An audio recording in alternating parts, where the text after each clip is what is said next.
C'est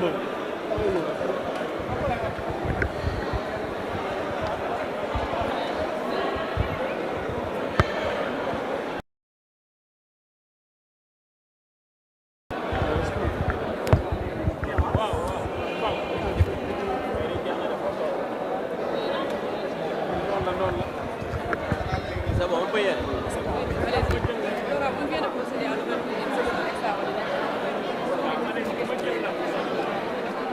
Voilà, merci beaucoup. Comme vous l'avez suivi, l'Assemblée nationale est organisée en une session unique ordinaire qui s'ouvre au mois d'octobre, la deuxième quinzaine, et qui se ferme de l'année suivante.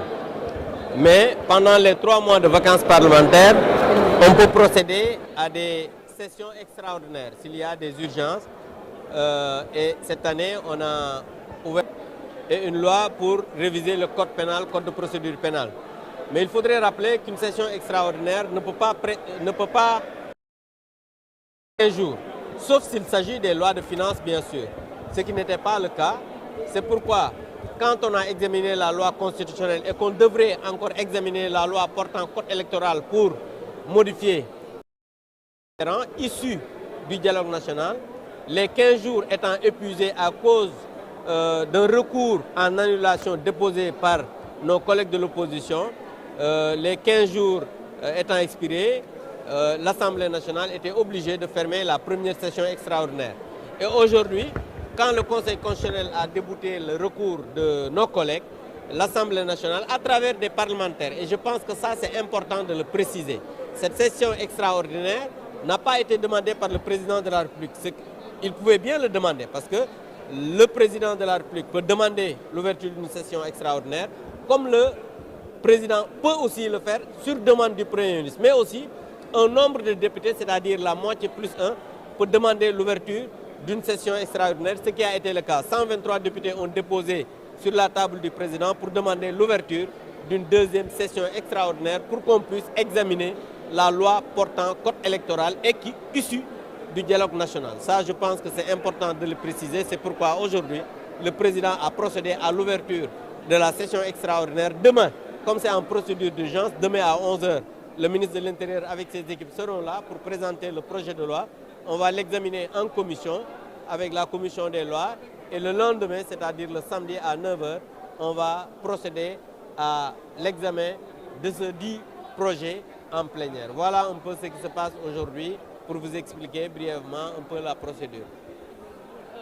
Une session qui s'ouvre à la veille dans un contexte où celui qui est appelé le chef de l'opposition est en prison, son parti. Mais vous savez, moi je pense qu'il faudrait qu'on essaye de savoir que le Sénégal est une république et la république ne se résume pas en un seul homme. Aujourd'hui, vous avez dit cela, mais même les membres de sa coalition sont là aujourd'hui au niveau de l'hémicycle. Il faudrait quand même qu'on sache que l'Assemblée nationale fait son travail convenablement comme le stipule la Constitution. Les institutions de la République sont aujourd'hui plus que jamais debout.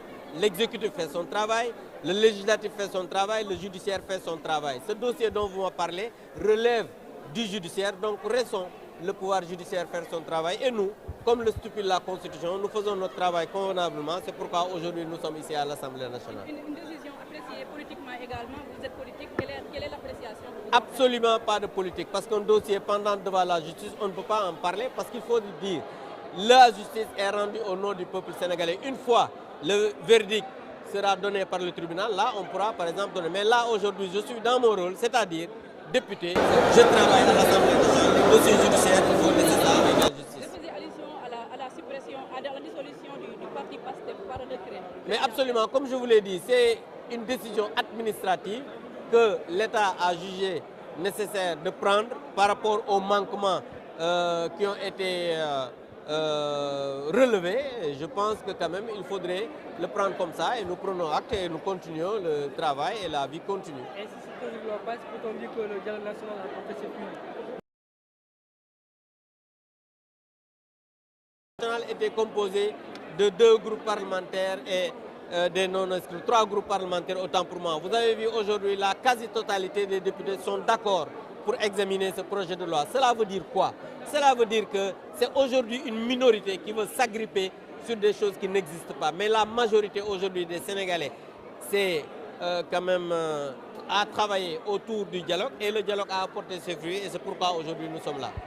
Donc dama bëggoon rek wax li nga xamante ne nii moo ñu fi indi tey mooy dañu ubbi deuxième session extraordinaire parce que Assemblée nationale dafa am session ordinaire am ci vacances parlementaires ñu mën a ubbi session extraordinaire mais session extraordinaire président de la République moo ko war a demander wala ñi nga xam ne ñooy ay député maanaam moitié bi xaaj bi plus benn te tey gis nañ ne lu ëpp téeméeri député demandé nañ session extraordinaire pour ñu mën a examiner li nga xamante ni mooy projet de loi bi nga xam ne moom moo jugee ci dialogue national bi te di war a soppi li nga xam ne mooy code électoral bi damay fàttali ne première session extraordinaire bi dañu réviser woon constitution mooy loi révision constitutionnelle ak code pénal code de procédure pénale loolu nag jàpp naa ne bi ñu ko defee extraordinaire bi ci lañ waroon a càmbar li nga xam ne mooy loi code électoral bi examiner projet de loi code électoral bi waaye nag du député yi nga xam ne ñoo bokk ci majorité bi kese député yi bokk ci majorité bi la ak opposition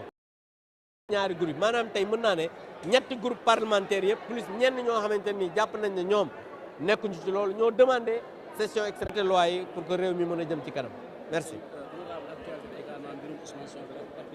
waaw xam nga nag aussi mbiru Ousmane Sonko justice la nañ bàyyi justice def liggéeyam ñun ay assemblée lañ nekk ay parlementaire lañ ñu ngi liggéey législatif baa ngi dox exécutif mi ngi dox judiciaire mi ngi dox ku nekk nañ ko bàyyeeg wàllam rek mu liggéey merci.